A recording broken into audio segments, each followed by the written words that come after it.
Mademoiselle, Monsieur, bonjour. Si quelqu'un ou quelqu'une d'entre vous dispose d'un peu de temps, il ne serait pas inutile qu'il écrive une petite lettre à M. Sarkozy en lui signalant que la campagne électorale présidentielle est terminée depuis le début du mois de mai. Ce qui me fait vous en parler, c'est le fait que, il y a quelques jours, à l'université d'été du MEDEF, M. Sarkozy a tenu un discours sur les problèmes économiques de la France, dans lequel il a énoncé toute une série de projets sans aucune mesure concrète qui soit prévue, c'est-à-dire que c'était un discours de candidat. On peut quand même se demander si quelques semaines, 3 mois même, après son élection, M. Sarkozy est bien conscient du fait que c'est aux mesures concrètes qu'on l'attend. Or, de mesures concrètes, hormis celles qui ont été votées il y a peu de temps par le Parlement et qui sont manifestement très insuffisantes pour établir la confiance, la preuve c'est que celle-ci n'est pas au rendez-vous, même si la cote du président de la République reste valable au regard des sondages, mais tout simplement parce que les déçus de la droite sont remplacés par des gens plus ou moins satisfaits de la gauche.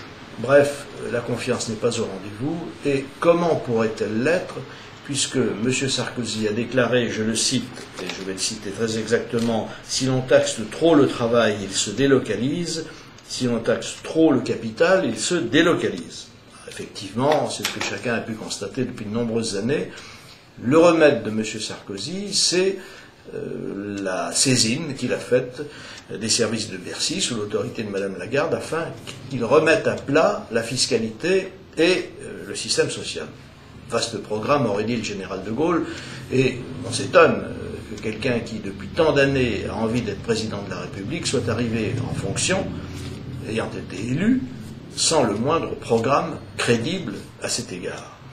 D'ailleurs, on peut quand même constater très facilement que cette ouverture, cette fameuse ouverture, n'a en réalité pas d'autre objectif que d'éviter qu'on prenne réellement des mesures.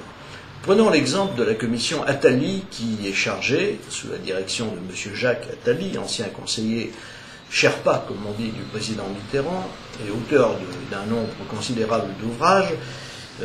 Cette commission est chargée de réfléchir aux freins à la croissance.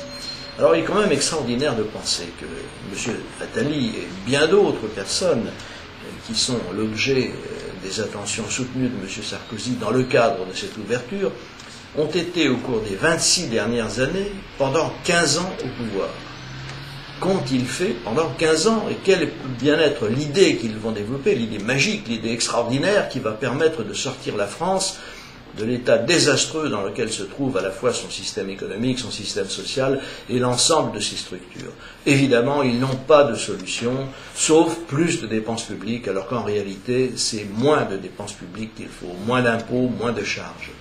C'est la seule façon de rétablir non seulement la confiance, mais aussi et surtout le dynamisme économique qui nous fait tant défaut, au point que la croissance est actuellement en train de s'essouffler plus que dangereusement, puisque le dernier trimestre connu a montré un affaissement évident du rythme de croissance, et que rien, absolument rien dans le futur ne nous permet, dans l'immédiat en tout cas, ou dans les prochains semestres, sauf mesures qui seraient prises, de prévoir une amélioration de cette situation. En réalité, cette affaire de l'ouverture a des objectifs fort précis qui s'inscrivent très bien dans la stratégie générale de M. Sarkozy, ou plus exactement dans ses habitudes. M. Sarkozy considère, il l'a d'ailleurs dit, qu'il faut un événement médiatique par jour, ce qui lui permet d'être en permanence dans l'actualité et surtout d'éviter que le débat se focalise sur les vrais problèmes. Or, quel est l'effet de cette ouverture? Eh bien, c'est très simple. Je vais vous prendre 2 exemples qui sont particulièrement frappants et qui ne sont pas tous, d'ailleurs, à mettre au compte de l'ouverture. Parmi les membres qui ont été recrutés par M. Attali pour sa commission figurent les 2 éditorialistes économiques principaux du Monde et du Figaro. Et comme par hasard, ces 2 personnes ont quelque peu modéré leur critique, qui était assez sérieuse dans un cas comme dans l'autre, c'est un effet inévitable. Quand vous êtes appelé à participer à quelque chose, vous ne pouvez pas cracher dans la soupe, comme on dit. Donc, on en fait moins, et je pense que les éditorialistes devraient refuser de participer à ce genre de commission, tout simplement pour garder leur liberté éditoriale. Ils pourraient parfaitement demander à être entendus par la commission, ce qui ne les engagerait à rien, mais en être membre, ça consiste tout simplement à s'engager dans une voie qui, sans être exactement celle du pouvoir, n'en est pas moins celle d'une connivence. Alors, l'ouverture, on commence à mieux la comprendre, à partir du moment où elle se traduit par une gêne, voire un silence de la part des intéressés dans leur critique, elle a un immense avantage pour M. Sarkozy. Elle lui permet tout simplement de se livrer à l'immobilisme. Personne n'a encore osé prononcer le mot parce qu'on confond les courses de jogging de M. Sarkozy avec un activisme politique. Ça n'a strictement rien à voir. L'activisme politique, ça consiste à prendre des mesures. Or, M. Sarkozy prend bien ici ou là quelques mesures, mais elles sont parfaitement légères et sans aucune conséquence sur les structures même qu'il faudrait changer.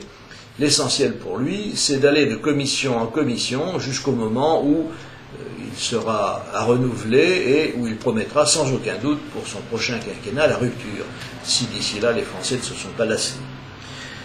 Autre exemple, la Turquie. M. Sarkozy a promis, et a donc officiellement indiqué qu'il était hostile à l'entrée de la Turquie dans l'Union européenne. Et il développe parallèlement à ce refus la proposition de création d'un ensemble méditerranéen dans lequel on ne sait pas encore exactement qui devrait entrer, mais qui réunirait toute une série d'États qui bordent la Méditerranée et qui en sont très voisins. Or, au cours de la conférence des ambassadeurs qui s'est tenue le 29 août à Paris et qui réunissait donc l'ensemble des ambassadeurs français, M. Sarkozy a radicalement changé sa position. Il a indiqué que si l'Union européenne acceptait de créer une commission réunissant une douzaine ou une quinzaine, je crois, de personnalités importantes, qui réfléchiraient sur l'avenir de l'Union européenne, alors il accepterait de ne pas mettre son veto à la poursuite des discussions sur l'entrée de l'Union européenne, dans l'Union européenne, de la Turquie. Réunir une commission, ça n'est certainement pas au-dessus des forces de l'Union européenne. Je pense même qu'ils peuvent la réunir sans aucune difficulté. Et même si M. Sarkozy n'en veut que 12, on peut en mettre 120, ce sera exactement la même chose. Or, le vrai problème, c'est que si l'on poursuit ces négociations, on donne à la Turquie l'espoir qu'elle pourra être intégrée. D'ailleurs, M. Sarkozy l'a dit lui-même au cours de son intervention devant les ambassadeurs. Est-ce qu'on imagine seulement un instant qu'on puisse pendant des années mener cette négociation sans que, le moment venu, il soit devenu impossible de rompre, parce que la majorité des gens sera d'accord, et les États européens sont donc pour les 2/3 au moins d'accord avec l'entrée de la Turquie, on ne pourra pas, évidemment, rompre au moment où on aura pendant des années discuté et mis au point toute une série de protocoles. Donc l'objectif, c'est bel et bien d'aller assez loin pour qu'il ne soit plus possible de faire autrement. Et M. Sarkozy, bien évidemment, n'a de vue qu'à très court terme, puisque c'est la France qui va au deuxième semestre de 2008 prendre la présidence de l'Union européenne pour 6 mois, et M. Sarkozy ne veut pas gâcher le prestige qui s'attache, le prestige relatif d'ailleurs, qui s'attache à cette présidence, pour des considérations dont l'objectif serait à beaucoup plus longue portée, mais qui, pour la France et pour l'ensemble de l'Union européenne, est un handicap très sévère que nous devons considérer, car n'oublions pas que si 80 millions de Turcs, et sans parler de la centaine de millions de turcophones qui sont considérés comme des Turcs, peuvent accéder à l'Union européenne en tant que citoyens de cette Union, ils auront le droit d'aller partout et avec tous les droits. Or, il est bien évident que nous ne sommes même pas parvenus jusqu'à présent à intégrer une immigration qui est déjà très forte, mais qui n'a rien à voir avec l'entrée de 80 millions de personnes supplémentaires. Il va de soi que ce sera une véritable catastrophe, à laquelle on s'étonne d'ailleurs qu'un aussi grand nombre de dirigeants politiques puissent être favorables, alors que même, et c'est certain, les peuples y sont hostiles. Voilà donc quelques sujets de réflexion et d'action pour chacun et chacune d'entre vous. La mobilisation reprend. Nous n'avons pas renoncé le moins du monde à lutter non pas contre M. Sarkozy, ni contre quiconque, mais à lutter contre les dérives qui ont fait de la France un État où il n'est plus possible de vivre de son travail convenablement, ni en sécurité.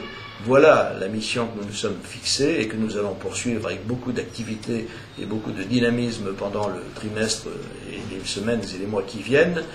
Et en attendant, je vous remercie de m'avoir écouté. Je vous souhaite à tous bon courage.